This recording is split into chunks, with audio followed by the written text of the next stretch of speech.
Bonjour, bonsoir à tous, c'est Antoine alias Anubis pour une nouvelle vidéo d'après-match. Racing Club de Lens contre 3, victoire 4-0. Net et sans bavure, un superbe match, beaucoup de plaisir à voir ce match. Alors je fais cette vidéo très tard, hein, je suis désolé, j'ai eu beaucoup de choses à faire ce week-end.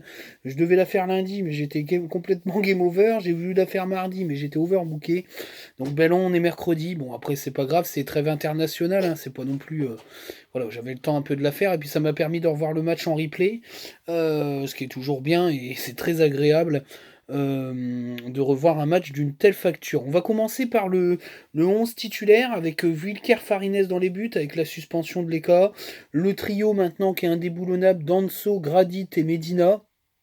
Au milieu de terrain, euh, euh, Tchèque Doucouré, Seko Fofana et Gaël Kakuta. Ouais, ça y est, j'ai eu un bug là, j'arrivais plus à sortir Seko Fofana.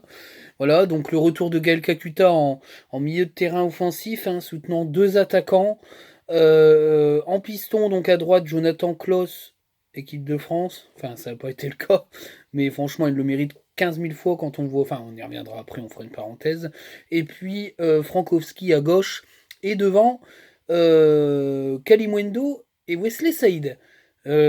J'avais hâte de voir cette association. Je vous avouerai que je trouve que les joueurs, même si certains le disent, qui sont pas complémentaires, moi je les trouve très complémentaires parce que comment dire, Kalimwendo est capable de prendre la profondeur assez facilement avec sa vitesse, et Wesley Saïd il est capable aussi de reculer et de combiner. Et on l'a vu dans ce match-là, il est capable de le faire, et il l'a fait très bien avant sa blessure. On va commencer par les notes. Ben, Wilker Farinez, moi j'ai mis ben, il est pas notable, mais moi je dis il a un 7 d'encouragement. Voilà, parce qu'il a fait un arrêt et que je suis hyper heureux qu'il a joué. Donc j'ai mis un 7. Voilà, bon match d'encouragement, c'est bien, il a pas fait de bourde, pas de dégagement bizarre. Voilà, il a eu juste une tête à aller arrêter, il l'a arrêté, voilà, il a fait le taf. C'est un bon match d'encouragement, je suis très content qu'il soit qu'il ait eu été titulaire. J'ai mis la note de 8 à toute la charnière défensive. Très très bon match de la part de Medina, Gradit et puis Danso. Danso, il a été énorme, un mur. Hein, j'ai revu la vidéo Twitter où Mama Baldé, je crois que c'est Mama Baldé, hein, où je sais plus quel attaquant de 3 essaye de jouer à l'épaule contre lui. Il a pris un mur, un stop. Il a été encore une fois extrêmement fort, très peu mis en difficulté par une attaque troyenne, bon, assez, assez inoffensive, mais rendue inoffensive aussi par une équipe de Lens qui a su très bien défendre. Gradit a encore une fois été énorme dans ses percées, dans ses relances. Il est vraiment sous-coté. Moi, je trouve que c'est un des meilleurs joueurs, une des meilleures recrues, je le redis, du club depuis 10 ans. Et je suis très content qu'il ait signé un petit peu plus. C'est un joueur qui mériterait de voir la Ligue des Champions, clairement. Moi je le dis. Hein. Au moins l'Europe, clairement. C'est vraiment un très bon défenseur. Et puis Medina, eh ben, pour une fois, il n'a pas fait sa passe un peu olé à la Medina. Moi, j'ai trouvé qu'il avait fait un match hyper propre. Voilà, quand il fait pas sa petite passe un peu chaude, bah, il est encore meilleur, quoi. Donc, franchement, 8 à la charnière centrale, qui a fait un super match, très bon match. J'ai mis la note de 7 à Seko Fofana. Ah, d'ailleurs, ouais, même la note de 8 à Seko Fofana, que j'ai trouvé beaucoup plus à l'aise avec un Gaël Kakuta devant lui. Il a fait moins de passes à l'arrache. Il est trouvé très intéressant dans ses passes et ses orientations. C'est ce qu'on lui reproche depuis un moment. Bah, il a fait un très bon match. Voilà, clairement, c'est du très bon Seko Fofana. Et il a surpassé, il a mangé le milieu de terrain troyen. Doucouré, j'ai mis la note de 7. Il a fait un bon match. Encore une fois, il a fait un bon match. Ouais, même 8. 8, allez. 8. Très bon match de Tchèque Doucouré qui a été encore une fois la machine à laver de l'équipe et puis qui complète vraiment le jeu offensif de Seko Fofana. C'est vraiment très bon. Voilà. J'ai mis la note de première note, premier 10 à Jonathan, équipe de France Klaus, qui a fait un match parfait. 2 passes décisives, un but. Il a été énorme. Franchement, je trouve que il a été super bon. pas sélectionné par Deschamps, qui a préféré sélectionner notre ami Dubois, qui a été catastrophique dimanche, qui s'est fait défoncer par tous les latéraux de Rennes et qui a pris le bouillon face à Truffert, qui est un gamin. Franchement, il n'y a pas photo. Je pense que Didier Deschamps, voilà, en interview, il a été un petit peu taquiné par Jean Rességuier. Il en trouve la porte, clairement, parce que je pense qu'il a vu la prestade du Bois, qui est même quasi plus titulaire à Lyon, qui est dépassé par Malo Gusto. Je pense que c'est une question de temps, quoi. Tout ce qu'on peut dire à Joe Klos, c'est qu'il faut qu'il continue ses masterclass comme ça, et je pense qu'il va y aller tout droit, clairement. Il va y aller tout droit. Moi j'y crois. Moi, je pense qu'on peut pas se passer d'un Jonathan Klaus à ce niveau-là. Voilà. Parce qu'il a été énorme. Il a été énorme encore contre 3. Il les a mis en PLS. Les passes sont superbes. Le centre est magnifique. Franchement, c'est très compliqué de se passer de Jonathan Klaus à ce niveau en équipe de France. Hein, c'est mon avis. Alors, si Deschamps le fait, faudra pas se plaindre si on prend une branlée au Qatar. Hein. Voilà. Moi, je le dis. Hein. Je le dis clairement, avec Dubois ou Pavard, on va prendre des branlées au Qatar, c'est obligé. Enfin voilà.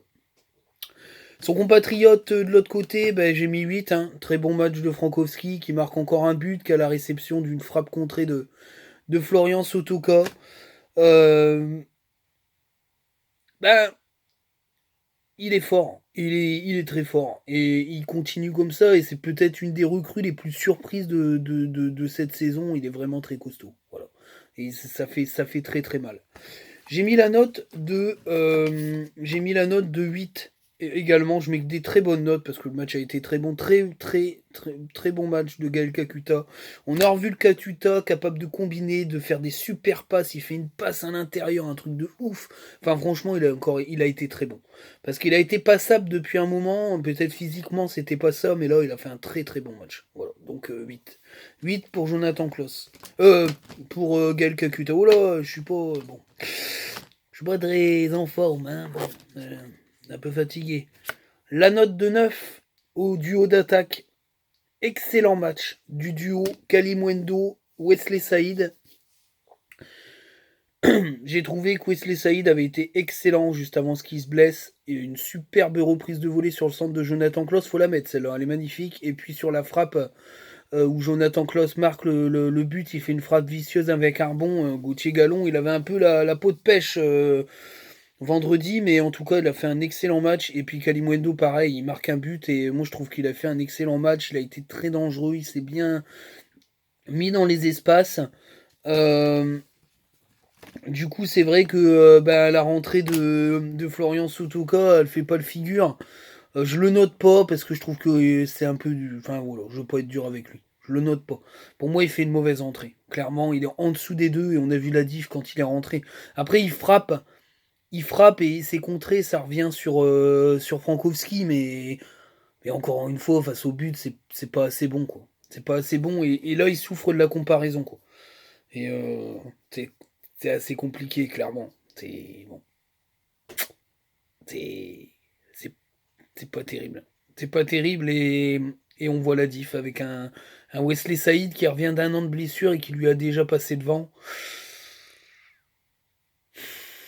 Voilà. Après Ganago, j'ai mis la note de 6 pour la rentrée de Ganago. Parce que j'ai trouvé qu'il avait été intéressant quand même. Il fait une rentrée correcte. Après, bon, à un moment donné, il bouffe un peu la garnouille, mais j'ai trouvé que Ganago avait été intéressant. Après, je sais plus qui est rentré parce que malheureusement, la vidéo elle date. Le match date un peu et puis j'ai revu le match que dimanche, donc je ne sais plus qui est rentré. Mais de toute façon, c'est une masterclass de l'équipe. On est deuxième du championnat, tout le monde n'a pas fait des bons résultats. Nous, on a fait un bon résultat. Lyon s'est planté. Nice a fait match nul. Nice a perdu, pardon, face à Montpellier, qui revient bien. Marseille fait match nul. Maintenant, Rennes est en train de revenir. Il va y avoir une sacrée guerre pour l'Europe et ça va être très excitant. Par contre, c'est pas super bon pour les équipes de bas de tableau parce que ces équipes-là qui se battent pour l'Europe vont tout faire pour enchaîner les victoires et ça va faire très mal. Et je pense que il y a beaucoup d'équipes qui vont lâcher le mou avant la fin de l'année et ça va être très très dur. Ça va être très très dur. Mais on est là et on a pardon. on a un calendrier favorable, mais quand on a l'ADN de Lens dans le sang et que on a un minimum d'expérience, on sait aussi que c'est le genre de calendrier où on se plante en beauté. Je suis d'accord un peu avec ce que disait le Air Director sur Bollard Mécanique. C'est clairement le calendrier ultime pour se planter quand on s'appelle Lens. Mais on a envie d'y croire parce que l'équipe est solide et que c'est plus le Lens des 10 dernières années. C'est un autre Lens, c'est un Lens qui a redoré le blason. Et je pense qu'il y a moyen de faire pas mal d'emplettes et de rester au moins dans les 5 premières places avec le PSG en bonus. Mais même hein, avec une équipe de Lens à 100%, comme on a vu contre Lyon et là contre 3, on peut embêter un PSG qui joue pas très bien au foot. Voilà. Et j'espère que Dédé va arrêter les conneries, il va nous sélectionner Joe Klos. Moi je vous dis à ciao les amis, à bientôt. Et, euh, et clairement, on prend du plaisir, quoi. On prend vraiment du plaisir. Vraiment. Ciao